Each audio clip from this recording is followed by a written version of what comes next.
Hello guys, welcome to Pragati Idea. आज हम class 9th के हिस्ट्री के सेकंड चैप्टर जिसका नाम है socialism in Europe and Russian revolution, इसको कवर करेंगे। इससे पहले के वीडियो लेक्चर में हमने पढ़ा था कि यूरोप में सोशलिज्म का आइडिया किस तरह से स्प्रेड आउट होता है। आज हम इसके नेक्स्ट पार्ट को यानी कि रिवॉल्यूशन को करेंगे। हम ये जानेंगे कि रशियन रिवॉल्यूशन के लिए रसिया में किस तरह का बैकग्राउंड मिला था, यानी कह सकते हैं कि पॉलिटिकली, सोशली और इकोनॉमिकली क्या सर्कमस्टांसेस रहे होंगे जिसकी वजह से रशिया में रिवॉल्यूशन आया। चलिए स्टार्ट करते हैं। देखिए, आपकी बुक में ये रशियन रिवॉल्यूशन पार्ट नंबर 2 करके स्टार्ट किया गया। एक क्या था कि सोशलिज्म इन यूरोप, यूरोप में सोशलिज्म किस तरह से फैलता है। सेकंड पार्ट ये था कि रशिया में रिवॉल्यूशन किस तरह से होता है। ओके, इस बुक में जो पार्ट 2 है यानी कि रशियन रिवॉल्यूशन है ये लिखा हुआ है। इसके बाद में ये इसी के अलग अलग पार्ट्स हैं। 2.1 द रशियन एम्पायर इन 1914, यानी कि हम इसमें ये जानेंगे कि क्या पॉलिटिकल बैकग्राउंड रहा था, उसके बाद में सोसाइटी कैसी थी और उसके बाद में इकोनॉमिकल बैकग्राउंड कैसा था कि वहाँ पर रिवॉल्यूशन करना पड़ा। ओके, चलिए स्टार्ट करते हैं। रशियन रिवॉल्यूशन में क्या बताया है। In Russia there was a monarchy under the tsar Nicholas second. जो जार निकोलस थे वो किंग थे और वहाँ पर क्या थी, मोनार्की थी। सेकंड क्या था कि सोशलिस्ट जो थे वो टुक ओवर करते हैं गवर्नमेंट को रशिया की थ्रू द अक्टूबर रिवॉल्यूशन, यानी कि रिवॉल्यूशन होते हैं अक्टूबर 1917 में। दो बार रिवॉल्यूशन होती है, एक फरवरी रिवॉल्यूशन बोला जाता है और एक अक्टूबर रिवॉल्यूशन बोला जाता है। तो मेनली जो है मोनार्की को कब अबोलिश किया जाता है, अक्टूबर रिवॉल्यूशन के बाद किया जाता है। अब कहें कि फॉल ऑफ मोनार्की है वो फरवरी 1917 में फिनिश कर दी गई थी। उसके बाद में इवेंट होता है अक्टूबर 17 का, जिसको हम रिवॉल्यूशन, रशियन रिवॉल्यूशन के नाम से मेनली जानते हैं। ओके, अब हमारा जो पार्ट 2.1 जो था उसको करते हैं। इसमें क्या बताया है, इसमें बताया कि पार्ट 2 रशियन एम्पायर इन 1914। ठीक है, तो इसमें ये बताया कि 1914 में रशियन एम्पायर कैसा था उसके बारे में बताया है। Beside the territory around Moscow the Russian empire included current day, यानी कि आज के टाइम पे जो कंट्रीज़ है ना वो उस टाइम पे रशिया के एम्पायर में थी। तो एम्पायर बताया कि कितनी दूर तक वो फैला हुआ था, जोग्राफिकली उसकी टेरिटरी बताइए कितनी है। तो उसकी अराउंड द मॉस्को के अराउंड में जितना भी एम्पायर था रशिया का वो बताते हैं कि करंट में जो आज के कंट्री हैं वो कौन कौन से हैं। Finland, Latvia, Lithuania, Estonia, part of Poland, Ukraine और बेलारूस। तो ये कुछ कंट्रीज़ जो आज के टाइम पे प्रेजेंटली अलग अलग कंट्रीज़ हैं वो उस टाइम पे रशियन एम्पायर के अंदर ही आती थी। तो सेकेंडली क्या है कि स्ट्रेच जो टू द पैसिफिक ओशन तक जो है ये फैला हुआ था इसका जो एम्पायर है वो। एंड कंप्राइज टुडे, आज के टाइम पे अगर हम देखें तो वो एशियन स्टेट्स तक पहुंचा था, जॉर्जिया, आर्मेनिया और अजरबैजान, यहाँ तक जो है रशियन एम्पायर हमें दिखाई देता। देखिए, इसका हम पिक्चर भी देखते हैं। ये इसकी पिक्चर है। तो इसमें ये दिखा रखा है कि रशियन एम्पायर जो है वो कहाँ तक फैला हुआ था। ये सारा रशियन एम्पायर है। ओके, अब नेक्स्ट करते हैं कि इकोनॉमी एंड सोसाइटी, यानी कि हम ये देखेंगे कि उस टाइम पे इकोनॉमिक कैसा बैकग्राउंड था और सोसाइटी वहाँ पर किस तरह की थी। देखिए, ये आप पिक्चर्स में आप देख सकते हैं। इन पिक्चर्स को आप देखना कि वॉर से पहले जो पीटर्सबर्ग में जो अनएम्प्लॉयड पीजेंट्स हैं वो फाइट करने, स्ट्राइक करने के लिए वहाँ पर खड़े हुए थे। ये खाने के लिए, ईटिंग के लिए, यानी कि चैरिटेबल ट्रस्ट है ना, वहाँ पर उनको खाना मिलता। तो इनकी सिचुएशन के बारे में बताया गया है कि इनके साथ कितनी, मतलब कह सकते हैं कि कितनी क्रिटिकल कंडीशंस में ये लोग रहते थे, सर्वाइव करते थे। तो इस पॉइंट को हम देखते हैं। ये दो पिक्चर्स आप ध्यान से देख लिए। एक तो ये खाने के लिए था कि चैरिटेबल ट्रस्ट जो है वहाँ पर ये खाने के लिए किचन जाती थी, वहाँ पर ये खाना खाते थे। सेकेंडली यहाँ पर इनके रहने का लिए जो डोरमेट्रीज बना दी जाती थी कि इसमें बहुत सारे लोग एक साथ रहते थे। ओके, तो इसी को आगे अब करते हैं कि ये इकोनॉमी एंड सोसाइटी, इसको दो पार्ट्स में डिवाइड करके चलेंगे। फर्स्ट रशियन इकोनॉमी और सेकंड जो है रशियन सोसाइटी। ओके, यानी कि सोशल बैकग्राउंड। तो यहाँ पर इकोनॉमिक बैकग्राउंड देखेंगे और रशियन सोसाइटी में हम सोसाइटी का बैकग्राउंड देखेंगे, सोशल बैकग्राउंड कैसा था। ओके, तो रशियन इकोनॉमी में क्या आता है कि it was mainly agriculturist economy. यहाँ पर क्या था कि ज़्यादातर लोग जो है ना वो एग्रीकल्चर पर डिपेंडेंट थे। 85% population were engaged in agriculture sector में डिपेंडेंट थी। 85% जो पॉपुलेशन थी वो खेती करती थी। ओके, फिर आता है cultivation produced for the export as well as their own needs. जो ये कल्टीवेटर्स थे यानी कि जो किसान थे वो सिर्फ और सिर्फ अपने नीड्स के लिए प्रोडक्शन नहीं करते थे, वो एक्सपोर्ट करने के लिए भी फूड ग्रेन्स को एक्सपोर्ट करने के लिए भी प्रोड्यूस करते थे।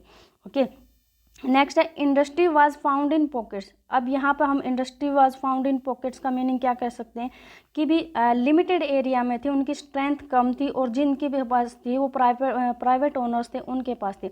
अगर हम एरिया का मतलब इतना बड़ा एम्पायर था, टेरिटरी हमने देखी, उसमें अगर देखें कि इंडस्ट्रियल एरिया कितने उसमें आता है तो कुछ लिमिटेड एरियाज़ में आते हैं। जैसे पीटर्सबर्ग और मॉस्को जो थे, पीटर्सबर्ग और मॉस्को ये दो ऐसे मेजर इंडस्ट्रियल एरियाज़ में काउंट होते थे।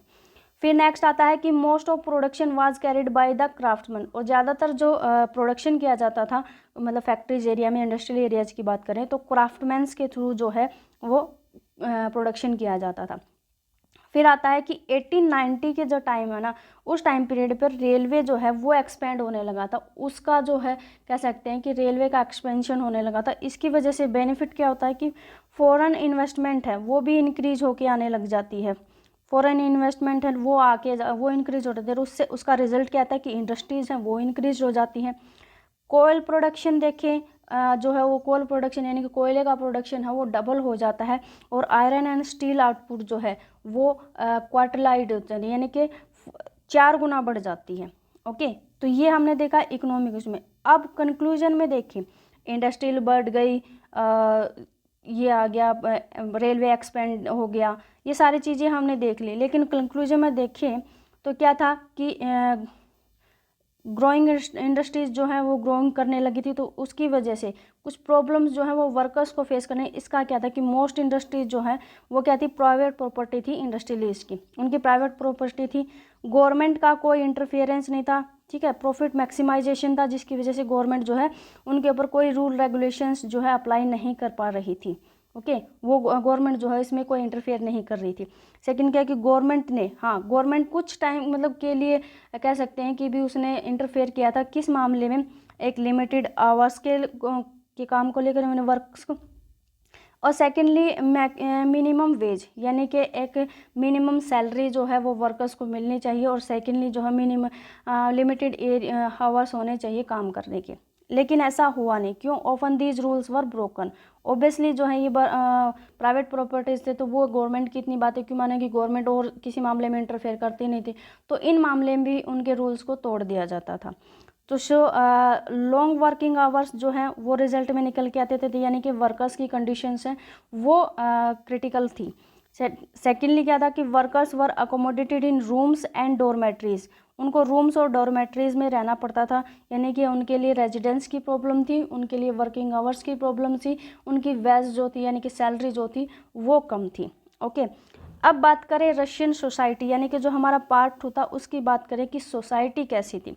अब सोसाइटी में भी हम 2 पार्ट्स में करेंगे, एक तो जो इंडस्ट्रियल एरिया से या कह सकते हैं जो सिटीज़ में लोग थे उनके बारे में, और दूसरे जो विलेजेस में कह सकते हैं कंट्री साइड में जो लोग रहते थे उनके बारे में। तो यहाँ पर पहले हम वर्कर्स के बारे में बात करेंगे। तो workers migrated from the village and shifted in cities. तो वर्कर्स जो हैं वो ज़्यादातर क्या है, रेलवे एक्सपेंशन की वजह से क्या होते हैं कि वो सिटीज़ में आके रहने लग जाते हैं, काम करने लग जाते हैं और वहीं पर सेटल आउट हो जाते हैं। They were divided in skills, workers जो हैं वो स्किल के बेस पे जो है डिवाइडेड होते हैं। फॉर एग्जांपल हम देखें कि मेटल जो वर्कर्स जो थे ना वो कंसीडर करते थे अपने आप को एरिस्टोक्रेट्स को हम यहाँ कह सकते हैं कि वो अपने आप को सुपीरियर मानते थे अदर वर्कर्स से।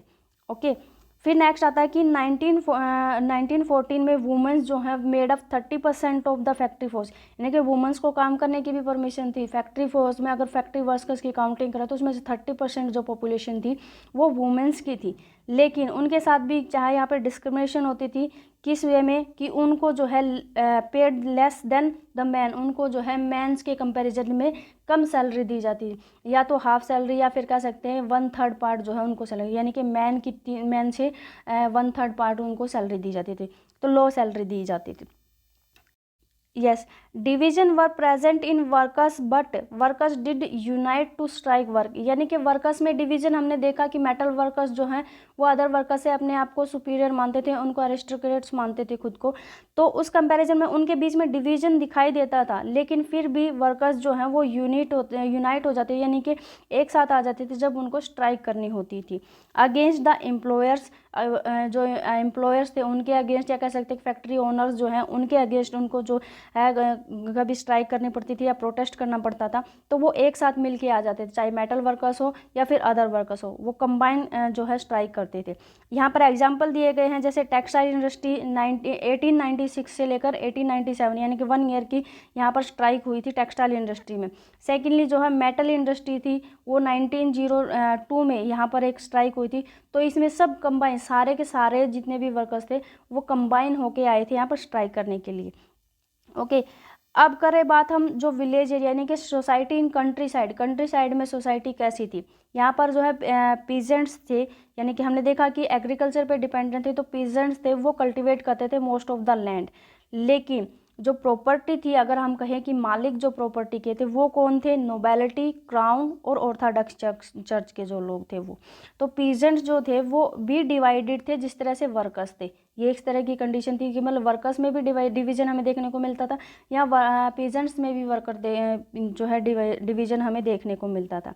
लेकिन इनके डिवीजन में और उनके डिवीजन में एक डिफरेंस ये था कि जो पीजेंट्स थे वो अपर जो पीजेंट्स कह सकते हैं या जो रिच पीजेंट्स थे उनके क्या है नोबेलिटी जो थी उनसे हेट करते थे, उनके को लेकर जो है इनके मन में कोई रिस्पेक्ट नहीं थी। Except few cases peasants had no respect for the nobility के लिए इनके मन में कोई रिस्पेक्ट नहीं थी। क्यों, रीज़न क्या था कि जो रशियन पीजेंट्स हैं wanted to land the nobles, वो नोबल्स की लैंड को लेना चाहते थे, पाना चाहते थे।